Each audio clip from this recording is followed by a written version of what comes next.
ثلاثۃ لا یستخف بحقہن الا منافق، تین لوگ ایسے ہیں کہ جن کے حق کو منافق کے علاوہ کوئی ہلکا نہیں جانتا۔ وہ تو تین چیزیں تھیں جو پیچھے ساری گزری، یہ تین لوگ ہیں کہ جن کے حق کو منافق کے علاوہ کوئی ہلکا نہیں جانتا۔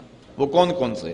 ذو الشیبۃ فی الاسلام، جس نے اسلام میں بڑھاپے کو پا لیا، جو بوڑھا ہوا، بوڑھے کے حق کو منافق نہیں جانتا، باقی ہر مومن جانتا ہے کہ اس کا حق کیا ہے اور اس کی تعظیم کرتا ہے۔ امام ابو نعیم نے لکھا ہے جو شخص 80 سال کی عمر میں انتقال کرتا ہے، اللہ تعالیٰ اس کے بڑھاپے کا حیا کرتے ہوئے بغیر حساب کے جنت عطا فرماتا ہے، اور جو شخص 90 سال کی عمر میں انتقال کرتا ہے، اللہ تعالیٰ اس کے بڑھاپے کا حیا کرتے ہوئے اس کو قیامت کے دن حق شفاعت عطا فرمائے گا۔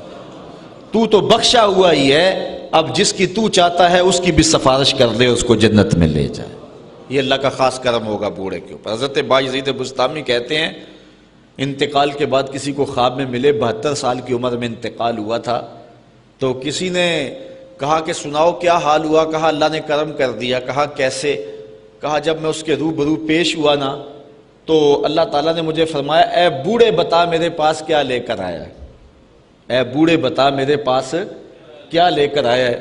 تو میں نے عرض کی مالک بادشاہوں کی دہلیز پہ اگر کوئی فقیر آئے تو بادشاہ یہ تو نہیں پوچھا کرتے کیا لے کر آئے ہو، بادشاہ تو فقیروں کو یہی پوچھتے ہیں کیا لینے آئے ہو۔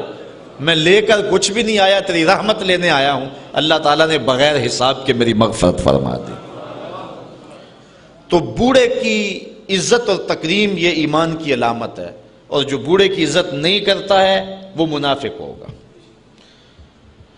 وذو العلم، اور دوسری بات علم والا شخص، عالم شخص اگر بھٹک بھی جائے نا تو پھر بھی اس کی قدر کرو اور اس کے لیے دعا کرو کہ اللہ اس کو ٹھیک کر دے۔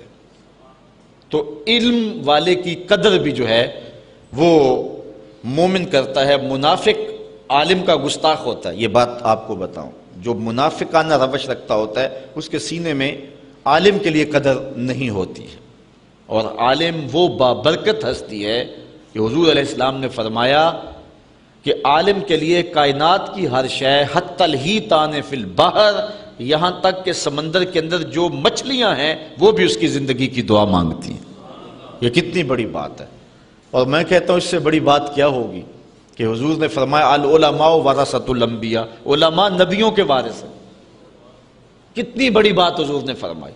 سلطان محمود غزنوی اس حدیث پہ یقین نہیں رکھتا تھا، وہ کہتا تھا کہ شاید یہ علماء نے خود نہ حدیث گڑی ہوئی ہو کہ یہ علماء نبیوں کے وارث، اتنا بڑا اعزاز۔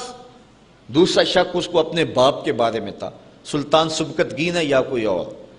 تیسرا اس کو شک قیامت کے بارے میں رہتا تھا۔ یہ ابتدائی زندگی کے حالات ہیں۔ ایک دن بادشاہ نکلا، آگے خادم سونے کا شمع دان لیے چل رہا ہے، اس نے ایک طالب علم کو دیکھا کہ وہ مدرسے میں سبق یاد کرتا ہے، مدرسے کی لالٹین میں تیل نہیں ہے، بھولتا ہے تو کتاب اٹھا کے ایک ہندو بنیے کی دکان پہ جا کے وہاں جلتے ہوئے گیس کی روشنی میں کتاب دیکھتا ہے، پھر آ کے یاد کرتا ہے، بھولتا ہے تو پھر جاتا ہے۔ بادشاہ نے پہلی مرتبہ تڑپ دیکھی تھی، دل پسیجا، وہ سونے کا شمع دان طالب علم کو دے دیا۔ طالب علم راضی ہوا تو اللہ کے رسول بھی راضی ہو گئے۔ بادشاہ واپس آیا، سویا مقدر جاگے، آقا کی زیارت نصیب ہوئی۔ اب سنو حضور علیہ السلام نے کیا فرمایا۔ فرمایا اے سبکتگین کے بیٹے محمود، آج تو نے میرے ایک وارث کی قدر کی ہے، کل قیامت کے دن میں تیری شفاعت کروں گا۔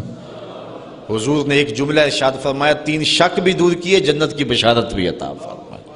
تو یہ علماء کے لیے یہ کافی ہے کہ وہ حضور علیہ السلام کی جان نشینی کا اعزاز رکھتے ہیں۔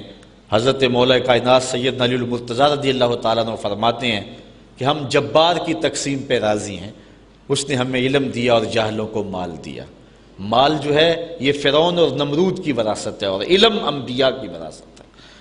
تو جو ہوگا منافق وہ عالم کی قدر نہیں کرے گا۔ وَإِمَامٌ مُقْسِطٌ، اور تیسرا شخص جس کی منافق عزت نہیں کرتا وہ عادل حکمران ہے، امام مقسط ہے، عادل قاضی ہے۔ تو تو عادل قاضی کو علماء نے لکھا ہے الانحناء للسلطان اور لغیرہ مکروہ، کہ بادشاہ کے سامنے یا کسی اور کے سامنے جھکنا ممنوع ہے، اور ان کے ہاتھ چومنا بادشاہوں کے حکمرانوں کے یہ بھی ممنوع ہے۔ لیکن اگر کوئی عادل حکمران ہو جو عدل و انصاف سے دھرتی میں امن قائم کرے تو اس کا اگر ہاتھ چوم لیا جائے محبت سے تو یہ کراہت نہیں ہوگی، چونکہ وہ بھی اللہ تعالیٰ جل شانہ کی ایک عطا ہے جو انسانیت کو عطا کی گئی ہے۔